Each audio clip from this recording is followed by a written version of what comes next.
नमस्कार छात्रों, मैं मंजुला बीजोगी, हिंदी शिक्षिका, शरण बसवेश्वर उच्च माध्यमिक पाठशाला चित्रहಳ್ಳಿ ಹೊಳಲ್ಕೆರೆ तालुका चित्रदुर्ग जिला।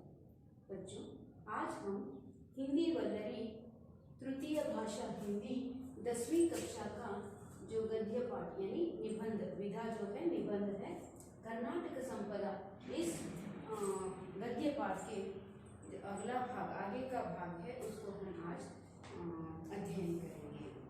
तो क्या है, मैं कल की अवधि में जो बता रही थी, प्राकृतिक सुषमा नयन मनोहर है और उसके साथ साथ ये पश्चिमी घाट किसे कहते हैं, नीलगिरी पर्वतावलियाँ किसे कहते हैं, और उसके साथ साथ जो महान विज्ञानी यानी विज्ञानियों के बारे में, उसके साथ कुछ कंपनियों के बारे में, कर्नाटक में कन्नड़ भाषा बोली जाती है उसके बारे में, और राजधानी बेंगलुरु के बारे में, उसे क्यों सिलिकॉन सिटी कहा जाता है और कौन कौन से वहाँ पर कंपनियाँ हैं उसके बारे में, उसके साथ साथ यहाँ पर क्या क्या लोहा यानी तांबा ये सभी धातुएँ मिलते हैं, उसके साथ साथ जो कारखाना जो है उनके बारे में, कागज़ को अलग अलग उसके बारे में, हम लोहे का उसके बारे में समझाया था। अब हम समझेंगे क्या है वास्तुकला के बारे में, वो भी मैंने थोड़ा बताया था। कर्नाटक राज्य की शिल्पकला अनोखी है। बादामी ऐहोळे पट्टदकल्लु में जो मंदिर हैं उनकी शिल्पकला और वास्तुकला अद्भुत है। बेलूर, हलेबीडु, सोमनाथपुर के मंदिरों में पत्थर की जो मूर्तियां हैं वे सजीव लगती हैं। ये सुंदर मूर्तियां हमें रामायण, महाभारत, पुराणों की कहानियां सुनाती हैं। श्रवणबेलगोला में 57 फुट ऊंची गोमटेश्वर की एक शिला प्रतिमा है जो दुनिया को त्याग और शांति का संदेश दे रही है। विजयपुरा के गोल गुंबज की व्हिस्परिंग गैलरी वास्तुकला का अद्वितीय दृष्टांत है। मैसूर का राजमहल कर्नाटक के वैभव का प्रतीक है। प्राचीन saint Philomena church, Jagan Mohan राजमहल आर्ट गैलरी कहते हैं उसे, का पुरातत्व वस्तु संग्रहालय अत्यंत आकर्षणीय है। यहाँ तक हमने अध्ययन किया था, जो अगला भाग हम देखते जाएंगे। क्या क्या है गंग, कदम्ब, राष्ट्रकूट, चालुक्य, होयसल, वडेयर आदि राजवंशियों ने तथा कृष्णदेवराय, मदकरी नायक, रानी अब्बक्का देवी, कित्तूर चेन्नम्मा, टिप्पू सुल्तान, आदिल शाह जैसे शासकों ने कर्नाटक राज्य की श्रीवृद्धि में अपना महत्वपूर्ण योगदान दिया है। यहाँ पर संक्षिप्त रूप में कर्नाटक की संपदा किस प्रकार है, हर एक क्षेत्र में उसको 2 या 3-4 लाइन्स में दिया गया है। कैसे, यहाँ पर कौन कौन से राजाओं का शासन चल रहा था, उसमें है गंगा, ये एक वंश है। गंगा, कदम्बा हम देखते हैं, कदम्बा कहाँ पर, बनवासी में है ना। आप बनवासी मधुकेश्वर मंदिर जो है वहाँ देखने के लिए जाते हैं तो वहाँ पर शासन भी मिलते हैं उनके लिखे हुए। और यहाँ पर कदम्ब वंश जो अपना राज्यभार चलाया था उसके बारे में राष्ट्रकूट, चालुक्य, ಹೊಯ್ಸಳ, ಒಡೆಯರ್ ಫ್ಯಾಮಿಲಿ ನೀವು ನೋಡಿದ್ದೀರಾ, ಎಲ್ಲಿ ಮೈಸೂರಲ್ಲಿ ನಾವು ನೋಡಿದ್ರೆ ಚಾಮರಾಜ ಒಡೆಯರ್ ಅಂತ ಕೇಳ್ತಿರ್ತಾರೆ, ಆ ಎಲ್ಲ ರಾಜವಂಶಜರು ಸಹ ಇಲ್ಲಿ ಆಳ್ವಿಕೆಯನ್ನು ನಡೆಸಿದ್ದಾರೆ। उसके साथ साथ कृष्णदेवराय, मदकरी नायक ಮತ್ತು ರಾಣಿ ಅಬ್ಬಕ್ಕ। ಮದಕರಿ ನಾಯಕ ಅಂದ ತಕ್ಷಣ ನಮಗೆ ನಮ್ಮ ಚಿತ್ರದುರ್ಗ ಜಿಲ್ಲೆ ನೆನಪಾಗುತ್ತೆ ಅಲ್ವಾ। ನಮ್ಮ ಜಿಲ್ಲೆಯಲ್ಲೇ ಮದಕರಿ ನಾಯಕ, ಮದಕರಿ ಅಂದರೆ ಮದಿಸಿದ ಕರಿಯನ್ನು ನಿಯಂತ್ರಣಕ್ಕೆ ತಂದಂತಹ ಒಬ್ಬ ಮಹಾನಾಯಕರು ಸಹ ಇಲ್ಲಿ ಇದ್ದಾನೆ ಅಂತ, ಬಲವಂತ ಅಂತ ನಾವು ಹೇಳ್ಬೋದು।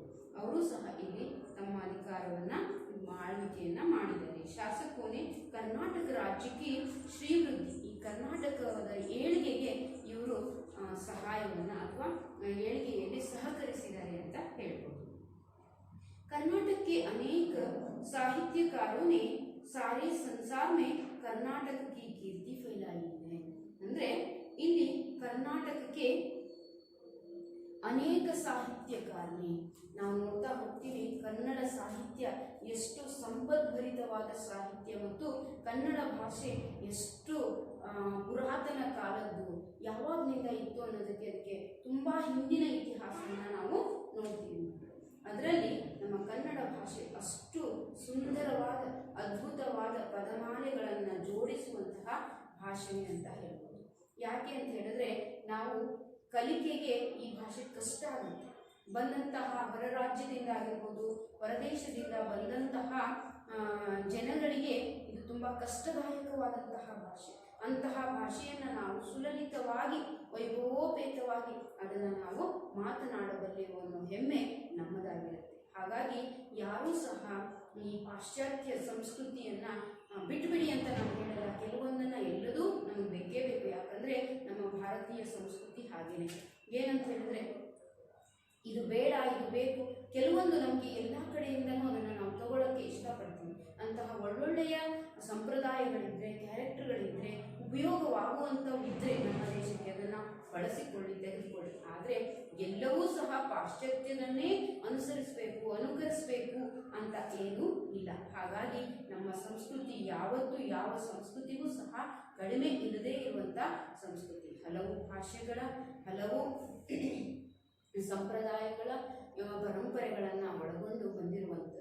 ಬೇರೆ ದೇಶದವರು ಬಂದರೆ ಇದನ್ನು ಬೇಗ ಅದನ್ನು ನಮ್ಮದಾಗಿಸಿಕೊಳ್ಬೇಕು ಅಂತ ತುಂಬ ಪ್ರಯತ್ನ ಪಡ್ತಾರೆ. ನೋಡಿ, ಈಗ ಒಂದು ಸೀರೆಯನ್ನು ಉಡೋದೇ ಆಗಿರ್ಬೋದು, ಹೊರಗಡೆಯಿಂದ ಬಂದಂತಹ ಪ್ರವಾಸಿಗರು, ಅವರು ಫಾರಿನರ್ಸ್ ಏನಿರ್ತಾರೆ, ಅವರು ನಮ್ಮ ತರಹ ಬಟ್ಟೆಗಳನ್ನು, ಜ್ಯುವೆಲ್ರಿಗಳನ್ನು, ಆಭರಣಗಳನ್ನು ಧರಿಸೋಕ್ಕೆ ಇಷ್ಟಪಡ್ತಾರೆ. ಆದರೆ ಅವ್ರು ಏನಿಲ್ಲ, ಅವ್ರ ಮೈ ಮೇಲೆ ಬಟ್ಟೆ ಇರಬೇಕಷ್ಟೆ, ಆ ತರಹ ಅವರು ಇರೋದು. ಆದರೆ ಆ ಬಟ್ಟೆಯನ್ನು ಯಾವ ರೀತಿ ಧರಿಸಿದ್ರೆ ಒಂದು ವ್ಯಕ್ತಿ ಹೇಗೆ ಕಾಣಿಸ್ತಾನೆ ಅನ್ನೋದು ಕೂಡ ನಮಗೆ ಇಂಪಾರ್ಟೆಂಟ್.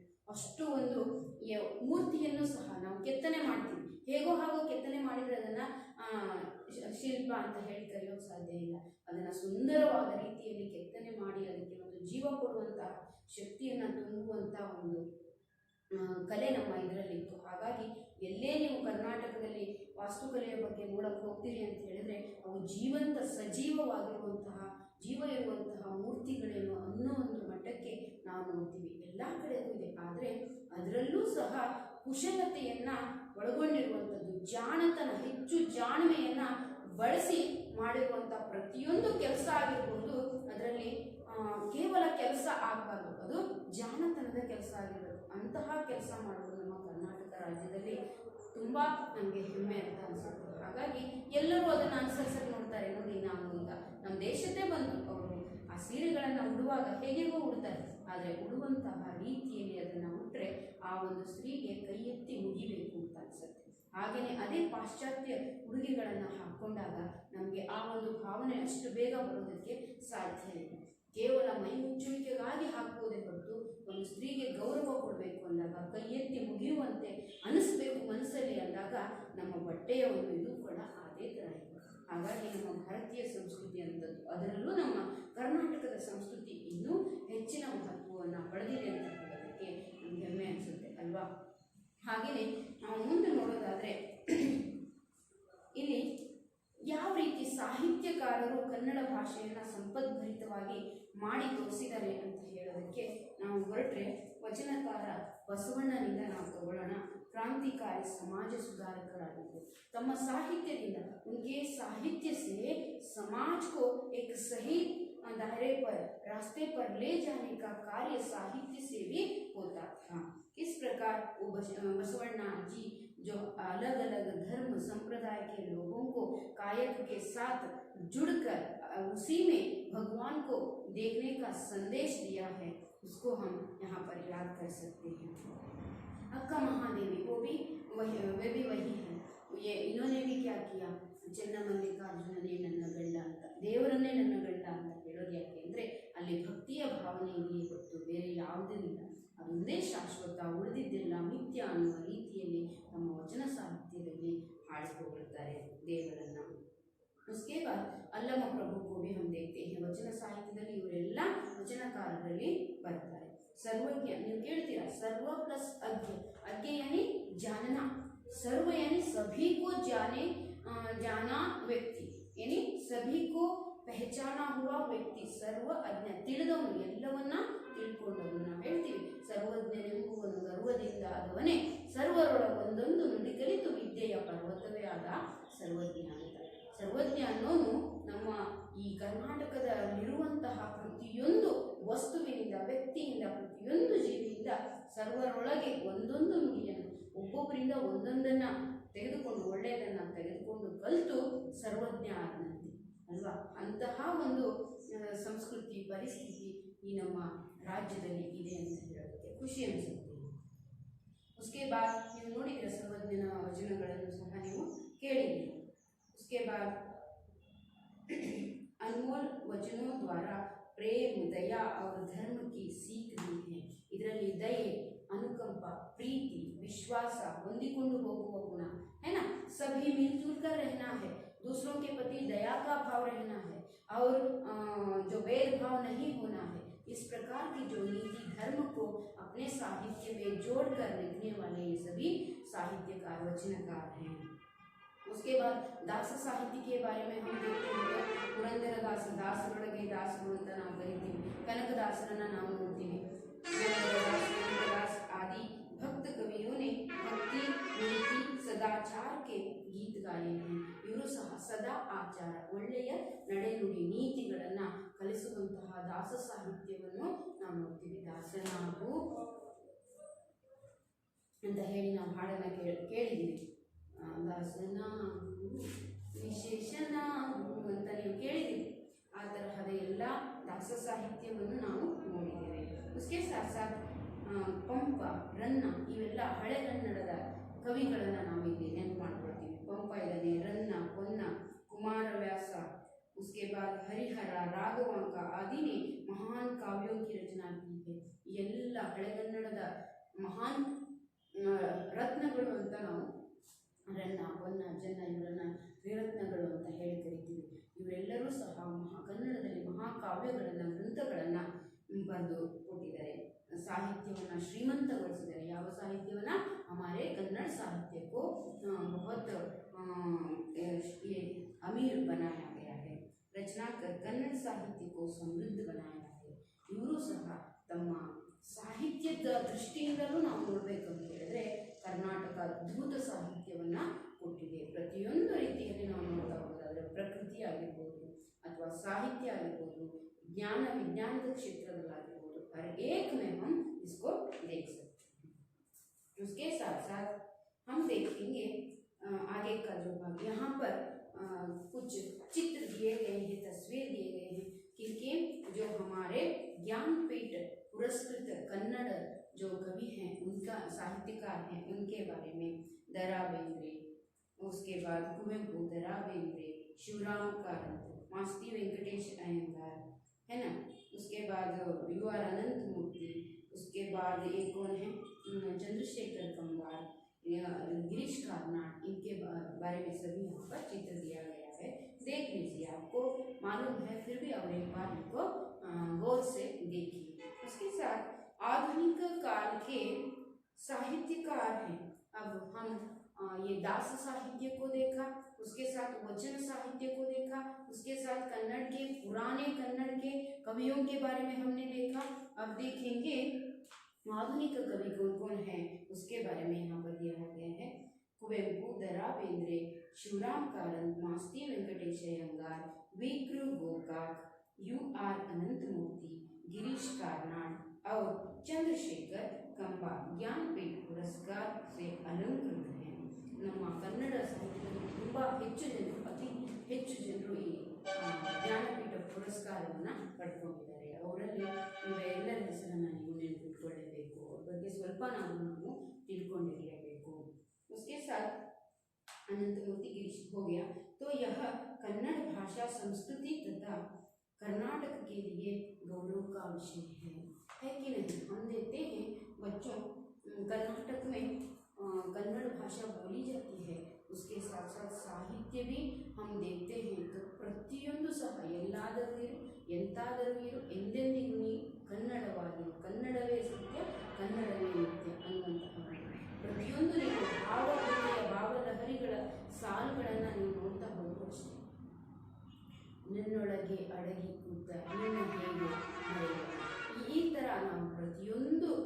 ಕ್ಷೇತ್ರದಲ್ಲೂ ಸಾಹಿತ್ಯದಲ್ಲಿ ಅದ್ಭುತವಾದ ಸಾಹಿತ್ಯವನ್ನು ನಾವು ನೋಡ್ತೀವಿ. ಯಾಕೆ ಅಂತಂದರೆ ಆ ಸಾಹಿತ್ಯವನ್ನು ಕೇವಲ ಕಿವಿಗಳು ಆಲಿಸಿ ಆಸ್ವಾದಿಸುವುದಷ್ಟೇ ಅಲ್ಲ, ಮನಸ್ಸಿನಲ್ಲಿ ಬದಲಾವಣೆಯ ಭಾವನೆಯನ್ನು ಸಹ ಅವು ನಮಗೆ ತುಂಬುತ್ತವೆ. ನೀವು ಎಂತಹದೇ ಒಂದು ಅನಾರೋಗ್ಯ ಪೀಡಿತರಾಗಿದ್ರೂ ಸಹ ನೀವು ಒಂದು ಸ್ವಲ್ಪ ಆ ಸಂಗೀತವನ್ನು ಅಥವಾ ಆ ಭಾವಗೀತೆಗಳನ್ನು, ಆ ಭಾವಲಹರಿಯನ್ನು ಅಥವಾ ಒಂದು ಭಕ್ತಿಗೀತೆಯನ್ನು ನೀವು ಕೇಳಿ ಆಸ್ವಾದಿಸಿದ್ರಿ, ಆಲಿಸಿದ್ರಿ ಅಂತ ಹೇಳಿದ್ರೆ ನಿಮ್ಮಲ್ಲಿ ಚೈತನ್ಯ ಮೂಡುವ ಒಂದು ಸಾಧ್ಯತೆ ಇದೆ. ನೀವು ಚೇತರಿಕೆಯನ್ನು ಕಾಣುವ ಲಕ್ಷಣಗಳು ನಿಮಗೆ ಬರ್ತವೆ. ಅಷ್ಟು ಅದ್ಭುತವಾದ ಸಾಹಿತ್ಯವನ್ನು ನಾವು ನೋಡ್ತೀವಿ. ಪ್ರತಿಯೊಂದು ಪ್ರಕೃತಿಯ ಕಣವನ್ನು ಸಹ ಇಲ್ಲಿನ ಕವಿಗಳು, ನಾವು ಯಾರು ಹೇಳ್ತೀವಿ, KS ನಿಸಾರ್ ಅಹಮದ್ ಅವರು ಮುಸ್ಲಿಮರಾದರೂ ಸಹ ನಮ್ಮ ಕನ್ನಡ ಸಾಹಿತ್ಯದ ಬಗ್ಗೆ, ಕರ್ನಾಟಕದ ಬಗ್ಗೆ ಹೆಮ್ಮೆಯಿಂದ ಬರೀತಾರೆ. ನಿತ್ಯೋತ್ಸವ ತಾಯೇ ನಿತ್ಯೋತ್ಸವ, ಹೌದಾ? ಹೆಜ್ಜೆವು ಕನ್ನಡದ ದೀಪ, ಕರುನಾಡ ದೀಪ, ಸಿರಿನುಡಿಯ ದೀಪ ಒಲವೆತ್ತಿ ತೋರುವ, ಸಿರಿನುಡಿಯ ದೀಪ ಒಲವೆತ್ತಿ ತೋರುವ ದೀಪ ಹೆಜ್ಜೆವು ಕನ್ನಡದ ದೀಪ ಅಂತ ಹೇಳಿ. ಹಾಗೆ ನಾವು ನಮ್ಮಲ್ಲಿ ಕನ್ನಡದ ಭಾವನೆಯನ್ನು ಬೆಳೆಸಿಕೊಳ್ಳಿಲ್ಲ ಅಂತ ಹೇಳಾದರೆ ನಮ್ಮಲ್ಲಿ ಬೇಗ ನಾವು ನಮ್ಮತನವನ್ನು ಕಳ್ಕೊಳ್ಬೇಕಾಗುತ್ತೆ. ಹಾಗಾಗಿ ಏನು ಮಾಡಬೇಕು, ನಮ್ಮ ಸಂಸ್ಕೃತಿಯನ್ನು ಮೊದಲು ನಾವು ಅರಿತುಕೊಂಡು ಅದರಂತೆ ನಾವು ನಡೆದು ಇನ್ನೊಬ್ಬರೂ ಸಹ ಅದನ್ನು ಅರಿತು ನಡೆಯುವಂತೆ ನಾವು ಅವರಿಗೆ ಪ್ರೇರೇಪಿತರಾಗಿರಬೇಕು. ಅವರು ನಮ್ಮನ್ನು ನೋಡಿ ಕಲಿಬೇಕು. ಅಂತಹ ಒಂದು ಗುಣನಡತೆಗಳನ್ನು, ಆಮೇಲೆ ನಮ್ಮ ಆಚಾರ ವಿಚಾರಗಳನ್ನು ನೋಡಿ ನಾವು ಇಲ್ಲಿಂದ ಸ್ವಲ್ಪ ದೂರ ಹೋದರೆ ಭಾಷೆಯಲ್ಲಿ ಬದಲಾವಣೆಯನ್ನು ಕಾಣ್ತೀವಿ ಅಲ್ವಾ? ಒಂದು ಸ್ವಲ್ಪ ನಮ್ಗೆ ಇಲ್ಲೇ ಪಕ್ಕದ ಊರು ಅಂತ ಹೇಳಿದ್ರು ಸಹ ಇಲ್ಲಿ ಭಾಷೆ ಮಾತನಾಡುವ ರೀತಿ ಬೇರೆ, ಅಲ್ಲಿ ಮಾತನಾಡುವ ಕನ್ನಡ ಒಂದೇ. ಆ ತರಹ ಭಾಷೆಯಲ್ಲಿ ಈ ತರಹ ವಿವಿಧ ರೂಪಗಳನ್ನು ನಾವು ನೋಡೋದು ನಮ್ಮ ಕರ್ನಾಟಕದ ಕನ್ನಡ ಭಾಷೆಯಲ್ಲಿ ಮಾತ್ರ. ಆದರೆ ಆ ಪ್ರದೇಶಕ್ಕೆ ಒಳಗೊಂಡಂತೆ ಆ ಭಾಷೆ ಇರುತ್ತೆ. ಆದರೆ ತನ್ನದೇ ಆದಂಥ ಒಂದು ಸಂಪತ್ತನ್ನು, ಶ್ರೀಮಂತಿಕೆಯನ್ನು ಆ ಭಾಷೆ ಒಳಗೊಂಡಿರುತ್ತೆ. ಯಾವುದೇ ಭಾಷೆಯೂ ಇದು ಕೆಟ್ಟದನಿಸುತ್ತೆ, ಕಿವಿಗೆ ಕರ್ಕಶವಾಗಿದೆ ಅಂತ ಅನಿಸೋ ರೀತಿಯಲ್ಲಿ ಇರೋದೇ ಇಲ್ಲ. ಪ್ರತಿಯೊಂದರಲ್ಲೂ ಸಹ ನಾವು ನೋಡ್ತೀವಿ. ಹಾಗೆಯೇ ಸಂಪ್ರದಾಯಗಳು ಸಹ ಅದೇ ರೀತಿ. ದೇವಾಲಯಗಳ ಬಗ್ಗೆ ನೋಡೋದಾದರೂ ಅಷ್ಟೇ, ನಾವು ಸುಮ್ಮನೆ ಹೋಗಿ ನಿಂತ್ಕೊಂಡ್ರೂ ಸಹ ನಮಗೆ ಅಲ್ಲಿ ಯೋಗಾಭ್ಯಾಸ ಆಗುವ ರೀತಿಯಲ್ಲಿ, ಜೊತೆಗೆ ಪ್ರತಿಯೊಂದು ದೇವಾಲಯವು ವೈಜ್ಞಾನಿಕ ರೂಪದಲ್ಲಿ ಅದೊಂದು ನಮಗೆ ಆರೋಗ್ಯವನ್ನು ಕೊಡುವಂತಹ ತಾಣಗಳಾಗಿ ನಿರ್ಮಾಣವಾಗಿದೆ, ಸ್ಥಾನವಾಗಿ ನಿರ್ಮಾಣವಾಗಿದೆ. ನಾವು ಅಲ್ಲಿ ಒಳಗಡೆ ಹೋಗಿದ್ವಿ ಅಂತ ಹೇಳಿದ್ರೆ ಅದು ತನ್ನದೇ ಆದಂತಹ ಒಂದು ಶಿಲ್ಪಕಲೆಯ ಆಗಿರ್ಬೋದು ಅಥವಾ ವೈಜ್ಞಾನಿಕತೆಯಿಂದನೂ ಸಹ ಅದು ಒಳಗೊಂಡು ನಮಗೆ ಆರೋಗ್ಯವನ್ನು ಕೊಡುವಂತಹ ನಿಟ್ಟಿನಲ್ಲಿ ಆ ದೇವರ ಮಂದಿರಗಳು ಸಹ ಕೆಲಸ ಮಾಡ್ತಾ ಇದ್ದಾವೆ ಅಂತ ನಾವು ಹೇಳ್ಬೋದು. ಈ ತರಹ ನಮ್ಮ ಕನ್ನಡ ಭಾಷೆ ಬೆಳೆದು ಬಂದಿದೆ ಮತ್ತು ಕರ್ನಾಟಕ ರಾಜ್ಯ ಎಷ್ಟು ಸಂಪದ್ಭರಿತವಾಗಿದೆ. ಇದರಲ್ಲಿ ಮಕ್ಕಳೇ ನಿಮಗೆ ಪ್ರಶ್ನೆಗಳು ಬರ್ತವೆ. ಯಾವ ರೀತಿ ಪಾಠ ನೀವು ಈಗ ಅರ್ಥ ಮಾಡ್ಕೊಂಡಿದ್ದೀರಾ? ಇದರಲ್ಲಿ ಕೆಲವೊಂದು ಸ್ವಲ್ಪ ನಿಮಗೆ ವಿಸ್ಪರಿಂಗ್ ಗ್ಯಾಲರಿ ಬಗ್ಗೆ ಕೊಟ್ಟಿದ್ದಾರೆ. ವಿಸ್ಪರಿಂಗ್ ಗ್ಯಾಲರಿ ಟಿಪ್ಪಣಿ ಬರೆಯೋದ್ರಲ್ಲಿ ನಿಮಗೆ ವಿಸ್ಪರಿಂಗ್ ಗ್ಯಾಲರಿ ಯಾವುದಕ್ಕಂತ ಕರಿತೀವಿ ಅಂತ ಅದರ ಬಗ್ಗೆ ಸ್ವಲ್ಪ ಮಾಹಿತಿ ಕೊಟ್ಟಿದ್ದಾರೆ, ನಿಮಗೆ ತಿಳಿಸಿರ್ತೀನಿ. यह विजयपुर के विश्वविख्यात गोल गुंबज में है. ಈ ವಿಸ್ಪರಿಂಗ್ ಗ್ಯಾಲರಿ ಏನಿದೆ ವಿಜಯಪುರ ಅಂತ, ನಾವು ಮೊದಲು ವಿಜಯಪುರ ಅಂತ ಕರಿತೀವಿ, ಈಗ ವಿಜಯಪುರ ಅಂತ ಅದನ್ನು ಬದಲಾವಣೆ ಮಾಡಿದ್ದಾರೆ. ವಿಜಯಪುರದ ವಿಖ್ಯಾತ ಗೋಲ್ ಗುಮ್ಮಟ ಅಂತ ನಾವು ಕರಿತೀವಿ. ಆ ಗುಮ್ಮಟದಲ್ಲಿ ಅದು ನಾವು ನೋಡ್ತೀವಿ. इसकी वास्तुकला अनोखी है. ಇಲ್ಲಿ ಮುಸಲ್ಮಾನ ಧರ್ಮದ ರಾಜ ಮನೆತನಗಳು ಆಳ್ವಿಕೆ ಮಾಡಿದರೂ ಸಹ ಕೆಲವೊಂದು ಒಳ್ಳೆಯ ಕಾಣಿಕೆಯನ್ನು ಸಹ ಕೊಟ್ಟಿದ್ದಾವೆ. ಕೆಲವೊಂದು ಕಾರಣದಿಂದ ಇಲ್ಲಿ ನಾಶ ಆಗಿದ್ದೂ ಇದೆ. ಆದರೆ ಕೆಲವೊಬ್ಬರು ಈ ಕನ್ನಡ ರಾಜ್ಯವನ್ನು ಉಳಿಸಿ ಬೆಳೆಸಿ ಹೋಗುವಲ್ಲಿ ಅವರು ಕೂಡ ಸಹಕರಿಸಿದ್ದಾರೆ. ಹಾಗಾಗಿ ಇಲ್ಲಿ ನಾವು ನೋಡ್ತೀವಿ ವಿಸ್ಪರಿಂಗ್ ಗ್ಯಾಲರಿ. ಇಸ್ಕಿ ವಾಸ್ತುಕಲಾ ಅನೋಖಿ, ತುಂಬ ಅತ್ಯದ್ಭುತವಾದ ವಾಸ್ತುಕಲೆಯನ್ನು ಅದು ಒಳಗೊಂಡಿದೆ. इस गुंबज के एक छोर से, ಈ ಗುಂಬಜ್ ಯಾನಿ ಗುಮ್ಮಟದ ಒಂದು ದಿಕ್ಕಿನಲ್ಲಿ ಆವಾಜ್ ಮೇ ಯಾನಿ ಧೀಮಿ ಆವಾಜ್ ಮೇ ಬಾತೆ ಕರೆ ತೋ, ಒಂದು ದಿಕ್ಕಿನಲ್ಲಿ ನಾವು ನಿಂತ್ಕೊಂಡು ಧೀಮಿ ಯಾನಿ ಸಣ್ಣ ಧ್ವನಿಯಲ್ಲಿ, ಆವಾಜ್ ಯಾನಿ ಧ್ವನಿ, ಧೀಮಿ ಗತಿಸಿ ಚಿಕ್ಕದಾದ ಧ್ವನಿಯಲ್ಲಿ ನಾವು ಮಾತಾಡಿದ್ರೂ ಸಹ ಕರೆಯಿತು ವಹ ವಿರುದ್ಧ ಚೋರ್ ಮೇ ಸ್ಪಷ್ಟ ಸುನಾಯಿ ದೇತಿ ಹೈ. मैंने कहा, ನಾನು ಹೇಳಿದ್ದಲ್ಲ ನಿಮಗೆ ಯಾವ ರೀತಿ ಒಂದು ವೈಜ್ಞಾನಿಕತೆಯನ್ನು ಸಹ ಒಳಗೊಂಡಿದೆ ಅಂತ. ಈ ಕಡೆ ನಿಂತು ಮಾತನಾಡಿದರೆ ಅಂಥ ಆರ್ಕಿಟೆಕ್ಚರ್ಗಳು ನಾವು ನಮ್ಮ ಕರ್ನಾಟಕದಲ್ಲಿ, ನಮ್ಮ ಕರ್ನಾಟಕ ರಾಜ್ಯದಲ್ಲಿ ನೋಡ್ತೀವಿ. ಆ ಥರ ನಿಂತ್ಕೊಂಡು ಈಗ ಕಂಬದ ಗೋಡೆಯಲ್ಲಿ ನಿಂತ್ಕೊಂಡು ನಾವು ಮಾತಾಡಿದರೆ ಅದು ವಿರುದ್ಧ ಚೋರ್ ಸ್ಪಷ್ಟ सुनाई देती है, विरुद्ध दिक्किनಲ್ಲೂ ಸಹ ಸ್ಪಷ್ಟವಾಗಿ ಅದು ಕೇಳಿಸುತ್ತೆ. इस गुंबज की एक और विशेषता यह है कि ಈ ಗುಮ್ಮಟದ ಇನ್ನೊಂದು ವಿಶೇಷತೆ ಏನಪ್ಪಾ ಅಂದರೆ यहाँ एक बार आवाज निकलने से यह 7 बार प्रतिध्वनित होती है. ನೀವೆಲ್ಲ ಹೋಗಿ ಕೆಲವೊಂದು ಮಕ್ಕಳು ನೋಡಿರ್ಬೋದು, ನಾನು ಇನ್ನೂ ನೋಡಿಲ್ಲ, ಹತ್ತಿರದಿಂದ ನೋಡಿಲ್ಲ, ದೂರದಿಂದ ಅಷ್ಟೇ ನೋಡಿರೋದು. ಅದನ್ನು ಧ್ವನಿಯನ್ನು ಆಲಿಸಿಲ್ಲ ಇನ್ನು.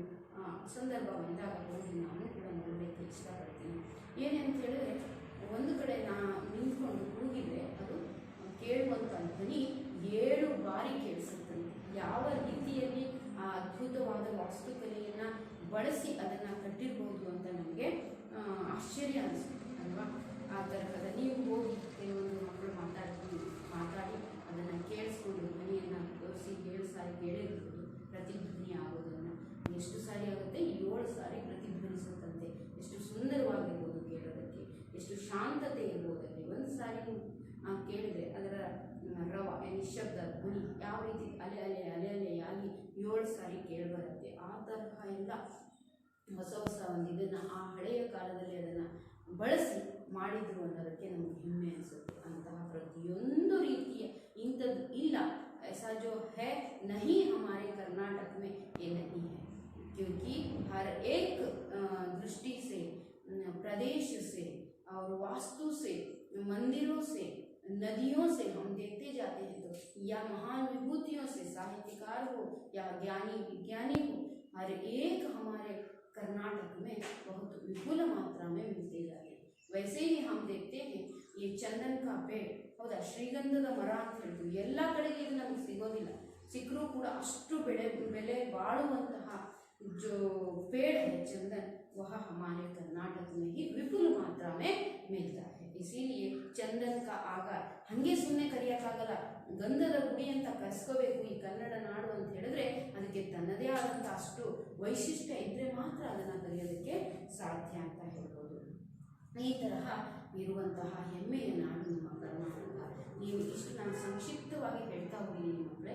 ಇದರಲ್ಲಿ ಬರುವಂತಹ ಪ್ರತಿಯೊಂದು ಪ್ರದೇಶವನ್ನು, ವನ ಸಂಪತ್ತನ್ನು, ಉಸ್ಕೆ ಸಾಥ್ ಸಾಥ್ ಕವಿಗಳ ಬಗ್ಗೆ ಅಥವಾ ವಿಜ್ಞಾನಿಗಳ ಬಗ್ಗೆ, ಈ ಕಂಪನಿಗಳ ಬಗ್ಗೆ, ಬೆಂಗಳೂರಿನ ಬಗ್ಗೆ ನೀವು ಆಯಾ ಪ್ರದೇಶಕ್ಕೆ ಹೋಗಿ ಅದನ್ನು ಸ್ವತಃ ತಮ್ಮ ಕಣ್ಣಾರೆ ನೋಡಿ ಅನುಭವಿಸಿದರೆ ಇನ್ನೂ ಸಹ ನೀವು ಅದನ್ನು ನೆನಪಲ್ಲಿ ಇಟ್ಕೋಬೋದು. ಜೊತೆಗೆ ಹೆಮ್ಮೆಯಿಂದ ಬಾಳ್ಬೋದು. ಗೊತ್ತಾಗುತ್ತೆ ನಮ್ಮ ಕರ್ನಾಟಕ ಎಷ್ಟು ಸಂಪದ್ಭರಿತವಾದ ಒಂದು ರಾಜ್ಯ ಅನ್ನೋದು ನಮಗೆ ಅಲ್ಲಿ ಗೊತ್ತಾಗುತ್ತೆ. ಸುಮ್ಮನೆ ಈ ತೃತೀಯ ಭಾಷಾ ಹಿಂದಿಯಲ್ಲಿ ಕರ್ನಾಟಕದ ಸಂಪತ್ತು ಹೀಗಿದೆ ಅಂತ ಸುಮ್ಮನೆ ಬರ್ತಾ ಇರಲಿಲ್ಲ. ಅದು ಅದರಲ್ಲಿ ಅಷ್ಟೇ ಆದಂತಹ ಅಂಥದ್ದೇ ಒಂದು ವಿಶೇಷ ಇರೋದರಿಂದ वैशिष्ट्यता जो होती है, इसी कारण से हमें यहाँ पर कर्नाटक संपदा पाठ को दिया गया है. एक संक्षिप्त छोटा सा ये निबंध है. प्रश्नों की दृष्टि से भी हम इसके बारे में हमेशा प्रश्न, हर एक साल में प्रश्न आते जाते हैं. उसमें कौन कौन से हैं? यहाँ पर वास्तुकला के बारे में दिया जाता है. उसके साथ साहित्यकार के 3 या 4 अंक में हम प्रश्न देखते हैं वास्तुकला के बारे में. वहाँ पर जो पूरा साहित्यकार हैं उनके बारे में आप 2 साहित्यकारों के बारे में लिखते आते हैं तो भी आपको आराम से अंक मिल सकते हैं. सिर्फ अंकों की दृष्टि से ही नहीं, हमारी कन्नड़ भाषा को और हमारे कन्नड़ साहित्य को, हमारे कन्नड़ की वास्तुकला को हम जानने के लिए, देखने के लिए वहाँ पर जाकर ही देखना अनिवार्य है. देखकर आप लिखते हैं तो बहुत सुंदरता से लिख सकते हैं. आप समाज विज्ञान के विषय में भी आप ये सारा जो मैंने कहा है वो सभी सुना है. पश्चिम घಟ್ಟಗಳು, ಅರಾವಳಿ ಬೆಟ್ಟಗಳು, ನೀಲಗಿರಿ ಬೆಟ್ಟಗಳು, ಅದರ ಬಗ್ಗೆ ವಿಸ್ತೃತವಾದ ಮಾಹಿತಿ ನಿಮಗೆ ಸೋಷಿಯಲ್ನಲ್ಲೂ ಸಹ ಸಿಗ್ತಾ ಹೋಗುತ್ತೆ ಮಕ್ಕಳೇ. ಹಾಗಾಗಿ ನೀವು ಏನು ಮಾಡಬೇಕು, ಇದನ್ನು ಸುಂದರವಾದ ರೀತಿಯಲ್ಲಿ ಪಾಠವನ್ನು ಅಧ್ಯಯನ ಮಾಡಿ ಆ ವಿಷಯಗಳ ಬಗ್ಗೆ ನೀವು ಯೂಟ್ಯೂಬ್ ಲಿಂಕ್ಸನ್ನು ಓಪನ್ ಮಾಡಿದರೆ ನಿಮಗೆ ಯಾವ ವಿಷಯ ಬೇಕೋ ಅದರ ಮಾಹಿತಿ ನಿಮಗೆ ಅಲ್ಲಿ ಲಭ್ಯವಾಗುತ್ತೆ. ಅದನ್ನು ನೋಡಿ ಆನಂದಿಸಿ, ಜೊತೆಗೆ ನೆನಪಲ್ಲಿ ಇಟ್ಕೊಳ್ತೀರಾ, ಬರೆಯೋದಕ್ಕೋಸ್ಕರ ನಿಮಗೆ ಅನುಕೂಲ ಆಗುತ್ತೆ ಅಂತ ಹೇಳ್ಬೋದು. ಈ ಪಾಠದ ಆಶಯವನ್ನು ಸಹ ತಮ್ಮ ಮುಂದೆ ಹೇಳಿದ್ದೀನಿ. ನೆಕ್ಸ್ಟ್ ತರಗತಿಯಲ್ಲಿ ನಾವು ಏನಂತ ಇವು ಅಭ್ಯಾಸ ಭಾಗವನ್ನು ನೋಡ್ತಾ ಹೋಗೋಣ. ವಿಸ್ತೃತ ರೂಪವನ್ನು ನಾವು ನೋಡಿದ್ದೀವಿ. ಯಾವ ರೀತಿ HAL, HMT, ITI, BEL, BHEL ಇದನ್ನೆಲ್ಲ ನೀವು ಸ್ವಲ್ಪ ವಿಸ್ತೃತ ರೂಪವನ್ನು ನೋಡ್ಕೊಳ್ಳಿ. ಅನುರೂಪದ ಪ್ರಶ್ನೆಯನ್ನು ಕೂಡ